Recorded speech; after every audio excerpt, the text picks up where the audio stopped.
పడలేదు నేను. Faction leaders, communal violence, Naxalites violence, rowdyism చాలా నిర్మోహమాటంగా అణిచివేశాను. ఇటీవల కాలంలో ఏమైంది? ఎక్కడ చూసిన డ్రగ్స్, గంజాయి. ఇప్పుడు తగ్గిందా లేదా? కంట్రోల్ చేసామా లేదా? 7 నెలల్లో కంట్రోల్ అయింది. పూర్తిగా ఎరాడికైంది నేను చెప్పను. నేను ఇప్పుడు కూడా చెప్తున్నా మళ్ళీ, ఈ రాష్ట్రంలో ఎవరైనా గంజాయి పండిస్తే మాత్రం అది లాస్ట్ డే. ఎవరైనా ఆడబిడ్డల జోలికి వస్తే లాస్ట్ డే. గుర్తుపెట్టుకోండి, ఫర్మ్గా ఉంటాం, డిటర్మెంట్గా ఉంటాం. ఒకరోజు తప్పించుకుంటావు కానీ నువ్వు మళ్ళీ తప్పించుకోలేవు. వడ్డీతో సహా చెల్లించే పరిస్థితి వస్తుంది ఎవరికైనా సరే. Be responsible citizen. నీ పని నువ్వు చెయ్యి. నువ్వు ఈ రాష్ట్రంలో అందరి మాదిరిగా గౌరవంగా బ్రతకడానికి మీరు గౌరవంగా బ్రతకండి, అందరినీ గౌరవంగా బ్రతకనియండి. ఇష్టానుసారంగా చేస్తే ఇక్కడ ఎక్కడ అయిన పరిస్థితిలో ఉండదు.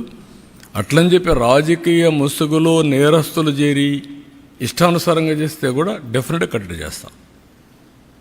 అది చేయకపోతే కూడా తప్పే అవుతుంది.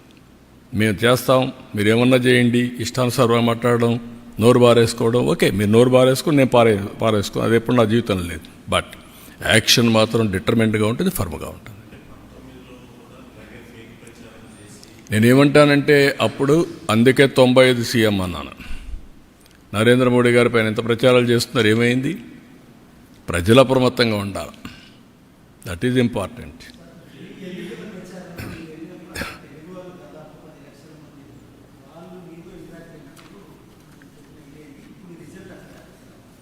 నేననేదంటే నేను పోయిన దానికి వచ్చిందనేది కాదు. ఇది వెరీ క్లియర్, మీరందరూ కూడా గుర్తుపెట్టుకోవాలి.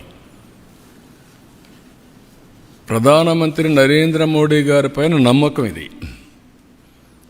ఆయన అవలంబించే మోడల్ ఈజ్ రైట్ మోడల్ అని ప్రజలు విశ్వసిస్తున్నారు. అందుకే 3 సార్లు గెలిచారు. గుజరాత్లో 5 సార్లు గెలిచారు.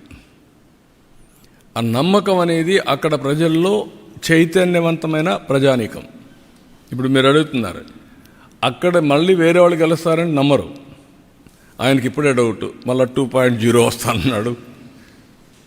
అంటే మీకు ఇప్పటి నుంచే మళ్ళీ ఫియర్ సైకో స్టార్ట్ అయిపోతా ఉంది. వాడు వస్తే ఏమవుతుంది, మళ్ళీ నిద్రపోతామా లేదా, ఏమైపోతాం అంటే దాంతో మనం ఇంకొంచెం నర్వస్ అయ్యి ఇంకా ఎక్కువ తప్పులు చేయాలని చూస్తాం. I'm not interested in that. I want deal firmly everybody equally. కాబట్టి మీరు అన్ని దాంట్లో ఒకటే గుర్తుపెట్టుకోవాల్సింది ఏంటంటే, model is same, people are different. But ultimately every citizen is thinking same. యూనిఫామ్గా అదే ఆలోచిస్తాడు. ఓసారి మోసపోతారు. మోసగాళ్ళు ఉన్న దగ్గర మోసపోతారు. మోసగాళ్ళు లేకపోతే కొంచెం స్ట్రైట్గా పోతూ ఉంటారు. అది వచ్చి దాన్ని ఇప్పుడు ఎక్స్ట్రా ఎఫర్ట్ పెట్టాలి. ఇక్కడ ఈ పొలిటికల్ పొల్యూషన్కి ఈ ఇంటర్నెట్లో పెట్టే, సోషల్ మీడియాలో పెట్టేదంటే నేను ఎక్స్ట్రా ఎఫర్ట్ పెట్టాలి everyday. That is biggest task.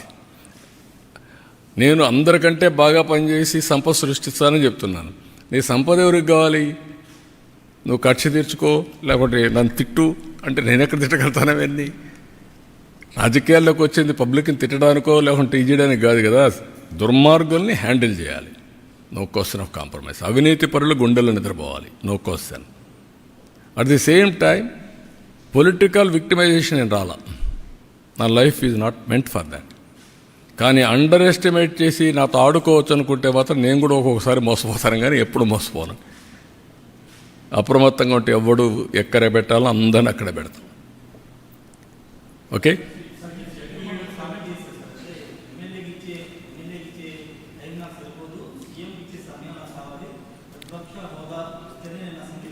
దాన్ని ఏమంటారు బ్రదర్? నువ్వు నన్ను అడుగుతున్నావు ఏమంటావు దాన్ని? నీతో ఎవరన్నా మాట్లాడుతున్నావు ఏమంటావు? ఒప్పుకుంటావా? మీ ఇంట్లో నీకు మధ్య మాట్లాడితే నీ పక్కన మాట్లాడితే ఒప్పుకుంటావు వారిగా. మరి ఇక్కడ ఎందుకు ఒప్పుకుంటున్నావు అంటే నువ్వు ఎందుకు అడుగుతావు నన్ను?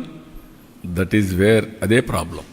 మీకు అక్కడే చెప్పాలా మీకు ధైర్యం ఉంటే. ఏమయ్యా నీకు ఎమ్మెల్యేగా ఓటేశారు, ఎంపీగా ఓటేస్తే ఎంపీగా ఉంటాడు తప్ప ప్రతిపక్ష స్థానానికి వేయకపోతే నాకు ప్రతిపక్ష స్థానం ఇవ్వాలి, పీఎంతో సమానంగా ఇవ్వాలంటే ఎందుకు ఇస్తారండి? ఎందుకు ఇవ్వాలంటున్నా? ఎవరిస్తారు? బ్యూటీ ఆఫ్ డెమోక్రసీ అర్థం చేసుకోకపోతే, ప్రజాస్వామ్య విలువలు అర్థం కాని వాళ్ళకి ఈ మరుగున ఉంటారు. వితండవాదాలు చేస్తే ఎవరు సమాధానం చెప్పలేం.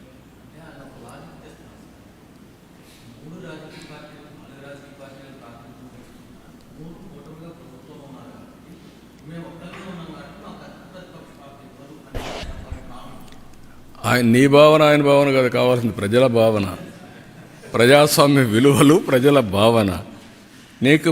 నేను ఎగతాళి చేయడం లేదు. We will respect people. మీరు పేపర్లో రాసినా వాస్తవం ఉంటే నేను వింటాను. ఇష్ట ప్రకారం రాస్తే నేను వినకపోవచ్చు, చదవకపోవచ్చు.